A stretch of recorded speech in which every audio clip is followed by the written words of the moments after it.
Hello. ఈరోజైతే నేను first time ఒక కొత్త చట్నీ అంటే నేను రెగ్యులర్‌గా చేసుకోను పుదీనా పచ్చడి. అలాగే మినప్పిండి నిన్న ఇడ్లీకి వేసుకుంటే కొంచెం ఎక్కువైంది. సో, దాన్ని తీసి ఫ్రిడ్జ్‌లో పెట్టేశాను. సో, ఇవాళైతే వేస్తున్నాను. కొంచెం ఆయిల్ డీప్ ఫ్రై చేశాను. బావున్నాయి. అంటే ఎప్పుడు ట్రై చేయలేదు గానీ, లైక్ వడలాగా వేసుకుంటాం గదా! కానీ నేనైతే ఇందులో ఏం యాడ్ చేయలేదు. జస్ట్ జీలకర్ర, సాల్ట్ యాడ్ చేశాను.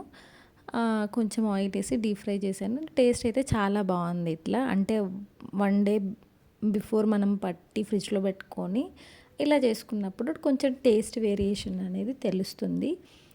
అలాగే పక్కన వేడి వేడిగా ఇడ్లీ గూడా రెడీ అయింది. సో, పచ్చడి గూడా ఇందాకే చేశాను. ఎందుకో నాకు పుదీనా పచ్చడి ఫ్లేవర్ ఓవర్‌గా తెలుస్తది.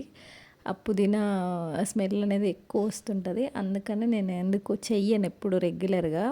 ఫస్ట్ టైం ట్రై చేశాను. కానీ వేడి వేడి మీద టేస్ట్ అయితే చాలా బావుంది. చల్లారిన తర్వాత మేబీ మంచిగుండకపోవచ్చు.